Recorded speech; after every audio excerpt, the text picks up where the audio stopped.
After a year of build-up to the 2022 edition of WWE Money in the Bank taking place at the big Allegiant Stadium here in Las Vegas, quite a shame that ticket sales didn't work out. You know, if you're going to book a pay-per-view to be in a stadium, at least give us reasons to attend. Instead, a lot of your top names are not performing here for reasons unknown. Also, second pay-per-view in a row where I'm directing the 60-cent penalty toward Roman Reigns not showing up to defend both of his world titles. Why didn't they at least build up his match with Riddle to take place at the pay-per-view?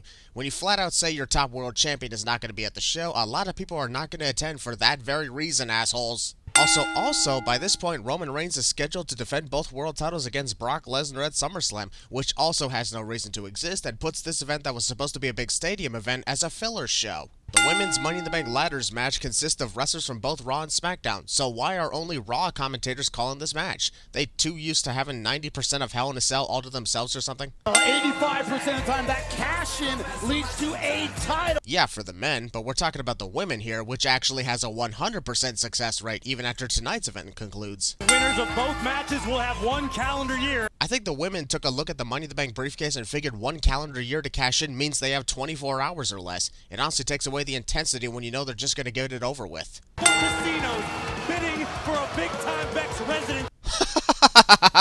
Yeah, no. Perhaps I'd believe that from 2018 to 2020 when Becky Lynch dominated as the man, but not when she's pretended to be discount homeless Baron Corbin. It's hard to tell if Asuka is merely paying tribute to Kairi Sane, trying to be Kairi Sane, or hinting that Kairi Sane could return to WWE one day. The umbrella honestly doesn't fit with Asuka, sadly. Previously, years ago, on WWE. I think Liv Morgan accidentally spoiled to the world that she's winning this match and cashing in the briefcase tonight. She's already crying in the entrance while she was stoic and poised last year when she wasn't scheduled to win. Do better. I won't lie, I was looking down at my phone, looked up, and thought for a brief moment in confusion that Raquel Rodriguez was not wearing any sort of top. Boy, that was a mindfuck moment. Lacey Evans, after months of switching brands, turning face, and then back to heel and back to face like she was the Big Show, finally has a direction on where to go. Or so we thought, as she turns heel again after this event. I'm sorry, but why are we still doing the Lily gimmick with Alexa Bliss? Wasn't the whole point of the therapy sessions for Alexa to let go of everything and start a new life? WWE once again gave up on that plan. In cashing in later that evening. But we're not going to show you the footage of when Alexa Bliss actually cashed in because it contains Nia Jax, who's no longer in the company. Big Time Bex cost Becky matches. Wait, what? Big Time Bex cost Becky Lynch matches? So Becky cost herself matches? Are you okay, Jimmy? In this environment, if you want the contract. Asuka rips the ladder away from Shotzi, who pretty much says, understandable, have a nice day, and moves on like her opportunity never existed. First across the ladder and a big... Liv Morgan clearly jumped in the air on her own accord without Asuka's help. I guess she thought the ring turned into a trampoline for a brief second. Raquel Rodriguez probably should have grabbed the step a little further to her right in order to lift up both Becky Lynch and Liv Morgan at the same time. You can't celebrate. Whatever the hell that was supposed to be. And you mean to tell me that Raquel couldn't have just set up the ladder or something instead of throwing it to the ground? What did Shotzi? Oh. Unlike the useless waste of life on social media who think they know shit about wrestling when they never did, I'm not calling for Shotzi to be fired all because of a few botches. I'm just here to count the sins. And here's one. Liv Morgan, Lacey Evans. Ow, my ass hurts. Hold on, let me adjust myself and climb a little bit higher. Alright, good to go when you are. And taking it! I don't know how that was supposed to hurt anyone, given Becky was not even a foot away from the pile-up when she leaped in the air. Will, toughness, and heart. According to the dumbass social media trolls on the internet, somehow this botch was Shotzi's fault. Power she possesses. If there was ever a more appropriate time... Ow, my big-time hands! No, that doesn't sound good. Let me stop doing that. For Shotzi, Lacey. Apparently, when you're at the top of the ladder to unhook the briefcase, all ideas on how to unhook it suddenly leave your mind and you're left up there in confusion on what to do next. The entire time. I won't lie, this has been one of the worst women's Money in the Bank ladder matches, mostly because of all the misfires. At least they tried. One way to go, and that is up. Wrong way, Becky. Alright, that was hilarious timing on the part of Jimmy Smith and Corey Graves. First center mover of the night goes to commentators instead of the actual participants in the match. Damn. Asuka already fell forward before Raquel Rodriguez could even punch her in the back. So many misses. Guess it wouldn't be a ladders match without the ladder is bridge between the announce table and ring apron cliche. Honestly, if you're not going to climb at least the top 2 steps of the ladder before jumping on your opponent through another ladder, then don't even freaking bother to do it. Definitely got chills when Liv Morgan won the Money in the Bank briefcase. This was an example of a well-earned victory on her part, and the audience was deafening too. What a reaction.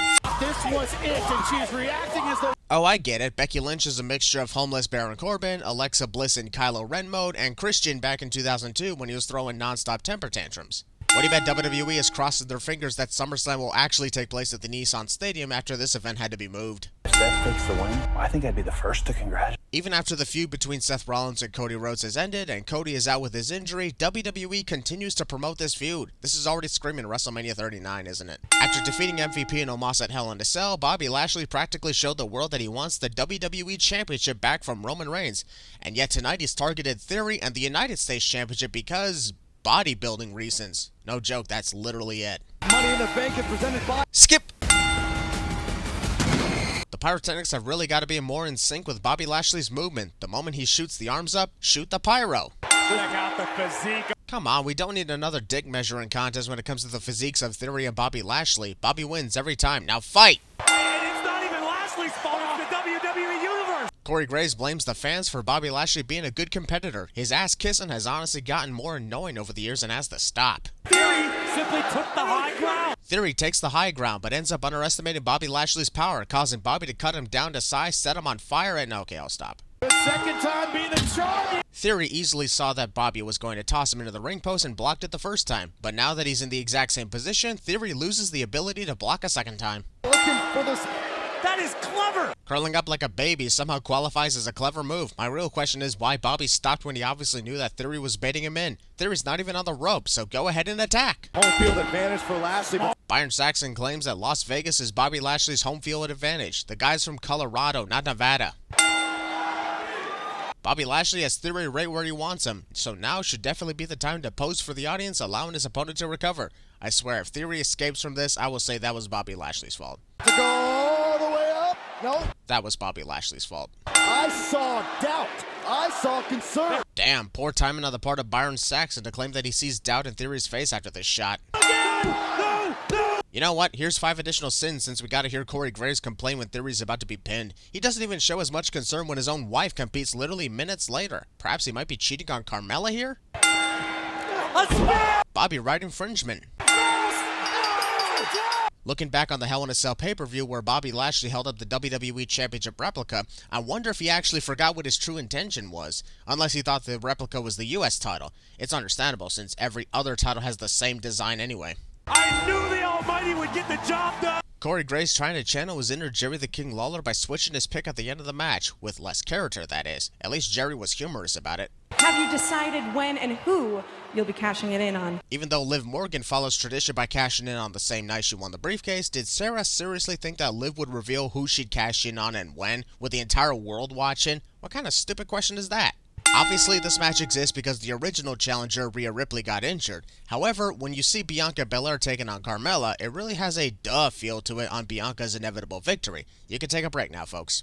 Also, I know that Asuka ended up in the women's Money in the Bank ladder match earlier, but she honestly should have been the replacement challenger considering she earned a one-on-one title match at Hell in a Cell before Becky Lynch butted in. At least then it'd be more exciting, no offense to Carmella, of course.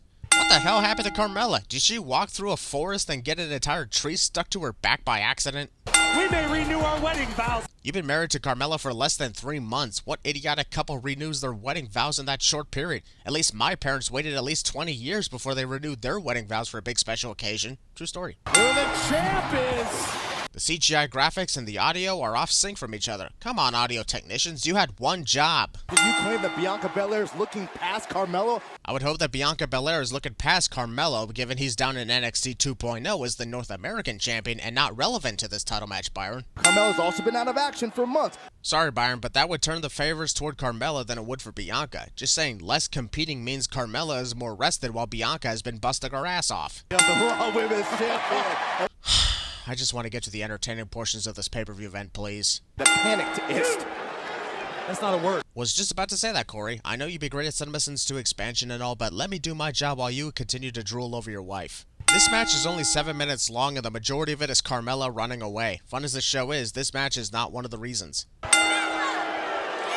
Allow me to finish that sentence for you. Mella is wasting time! This is not illegal. Actually, it is. Because Bianca Belair is pounding on Carmella against the ropes in the corner, that technically qualifies as an illegal maneuver, and she has a 5 count to stop. Proving that. Oh my. Oh, come on, the match is over. We don't need a post-match assault for this, and I certainly ain't interested in a potential SummerSlam rematch between these two. The entire existence of this WWE Credit One Visa commercial featuring Alexa Bliss and Lily, who I'm still trying to figure out the reason for the continued existence of the doll. Since the Usos have both the Raw and SmackDown Tag Team Championships and are defending both sets of titles as if they were one, then why don't we have a new design or a single set of titles here? Couldn't at least make them comedically purple since they so-called unified them? Hilarious as the CGI figures of the Usos look, the CGI Uso on the left is CGI stepping on the fans with CGI. How about a bet on black? No! Good thing y'all didn't bet on black. Nyla Rose once told us to always bet on black, and she ended up losing her title as a result. Last night on Friday Night SmackDown. Even the CGI setups of the Raw and SmackDown Tag Team titles being on the line is lazy. Show one, disappear, show the other. Either split up the unification or create one single design, because this is not working out. Remember Roman Reigns, the undisputed champion, their cousin. Who? Oh, right, the guy who's both the WWE Champion and the Universal Champion. Sorry, he hasn't been around for a while, so I forgot he was still here. My bad, I get confused. Vegas one. Jimmy Uso only hit one single shoulder tackle on Angelo Dawkins and figures now is the perfect time to start posing around, not to mention turning his back on his still fresh opponent. I almost made a reference to Las Vegas Airport, but I'm not entirely sure what it's called. That and the reference was probably going to suck, causing Christian Maracle to add a sin. But it looks like he'll be adding a sin anyway while referring to himself as the third person. Dick. I'm impressed to this point by both Street Profits. Montez Ford trying all he can to be part of D-Generation X. We've been through this before, dude. It ain't gonna happen. Fans have claimed this match to be one of the best tag team matches that we've seen in 2022. Clearly, the audience believes otherwise since they're chanting for Pat McAfee instead. Then one man watching from home, Roman Reigns. Who should actually be backstage prepared to defend his titles against someone in the main event of the show instead of sitting down watching at home. Thanks for reminding me and pissing me off again that Roman Reigns has become the very thing he swore to destroy 4 years ago. What is this? Oh! Given how close Angelo Dawkins was to the ring post and how slow he hit it, I highly doubt that hurt him whatsoever. Jimmy Uso spending a lot of time toying with Angelo and allowing him to get closer to Montez Ford before continuing with the beatdown. I suppose anything to make this match last 30 minutes. The tag, Dawkins does his. Even after Montez Ford gets tagged in, he is still hoping Angelo Dawkins will tag him in. Dude, you're the legal competitor now. You in pause mode or something? And Montez gonna try to. Oh! Holy shit! Now that is a perfectly timed super kick. I gotta take off 3 cents for that moment. What a shot. How rally here. Jimmy Uso is just as irritated at the non-stop DX crotch chops as I am. It's not as though Jimmy and Jay sit at home and wait for opportunities. Roman Reigns could learn a thing or two from his cousins if that is the case. Uh-oh, did I say that too loud? No. Oh my God! I must say, these next few minutes are full of incredible tag team action. Money in the Bank events always seem to have a Match of the Year candidate on them. This is the 2022 edition. Oh, it's gonna become the tag now! The audience in Las Vegas also made moments like this give you chills. Holy shit, these guys deserve all the praise. Cannot wait for their rematch at SummerSlam. Looking for one game. Good timing on Montez locking in for the Hurricane Rana. Unfortunately, his leg slipped off of Jimmy Uso before he could roll through. Montez gonna fly! Street Profits! The heavens! Hell, just break it! What a fucking tag team title match! Wait. Look at Montez Ford. This is honestly one of the first times that someone's shoulder was off the canvas, but everyone didn't notice it. Even I didn't notice it because the match was so damn good. I bet they intended to have everyone notice the shoulder was up, but it backfired until the replay. Some say this is Bray Wyatt, some say this is Edge. Here I am wondering if we're simply being swerved with this whole thing since they're making it obvious that it's Edge with the items laying around, but obvious that it's Bray Wyatt because of the light fixtures and horror theme. So I think we could be getting swerved over here. Back in 2018, Ronda Rousey and Natalya have been known to be the best of friends and got each other's back no matter what. But when they start feuding in 2022, we're just gonna forget all about that. It's not even brought up. Would have honestly made this feud far more entertaining than what we are watching right now, to be honest. Today that she's dedicating. Isn't Natalya supposed to be the bad guy in this match? The bad guy doesn't hand over objects to little kids. They tease potentially doing that and then say psych at the last second. You know, Corey, when Ronda. My name's Pat. What did I call you? Corey. So used to working with. That exchange with Michael Cole and Pat McAfee when Pat was actually referred to as Corey Graves was fucking epic. I love these guys. Natalya trained her, taught her how to be a WWE superstar. So why didn't we bring all that into the rivalry? Why was this whole thing just Natalya making fun of Ronda Rousey for having children? And how the fuck is that funny? Jesus, this rivalry sucks. Natalya said she sees fear in Ronda Rousey. Given how Ronda Rousey looks like the angry Miz girl on a 24/7 basis, I'm actually curious where Natalya sees the fear in her eyes. The locker room, I'm sorry, but that was just random to see in the midst of the SmackDown Women's title match. Was that supposed to be a DDT or something? Because that looked like anything but a DDT. The air again, and now into an ankle lock. Ronda Rousey doesn't even have the ankle lock properly locked in, and for someone who's been using that move for months, taught even by Kurt Angle in training, how the hell do you mess that up? We have to talk. We're paid to talk. We have to talk. We're being paid to talk. Pat McAfee once again stealing the show like he always does. Loving this guy every single time he speaks.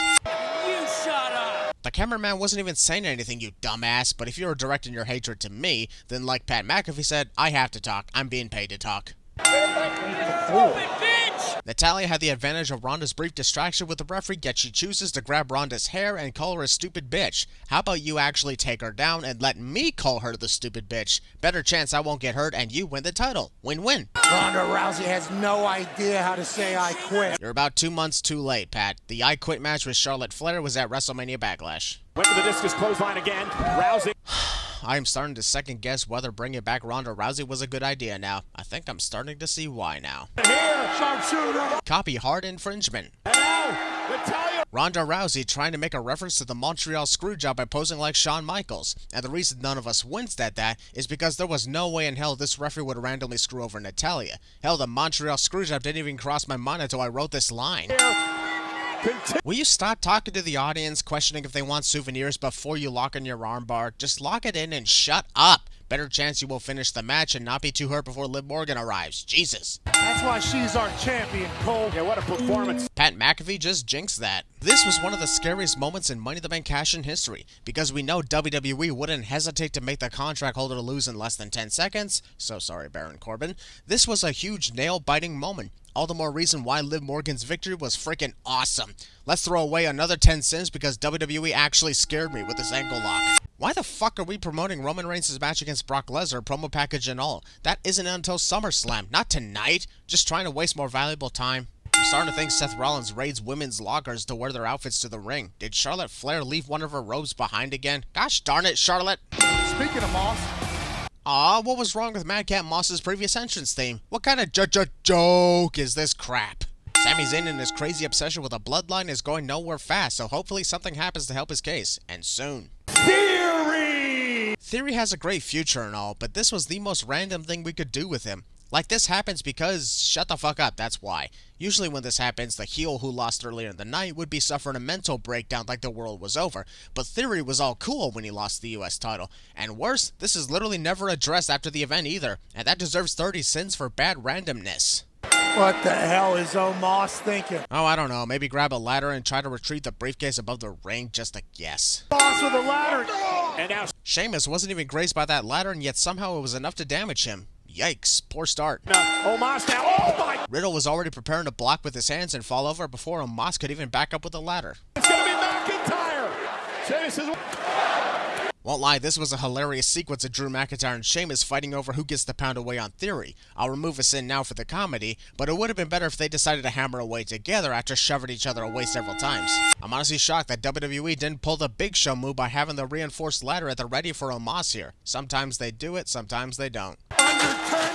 Huh, I guess WWE still chose to pull Big Show moves for Omos. Here we have the wrestlers burying the giant underneath ladders just like when the Big Show competed in these matches, which ends up not working to keep Omos down. Fulfill his destiny here tonight. What is Michael Cole trying to be, Chief Palpatine or something with the constant fulfill your destiny quotes? Gotta admit, Riddle had amazing balance to stand at the tip top of the ladder and connect a floating bro onto the competition. Cool moment from this match.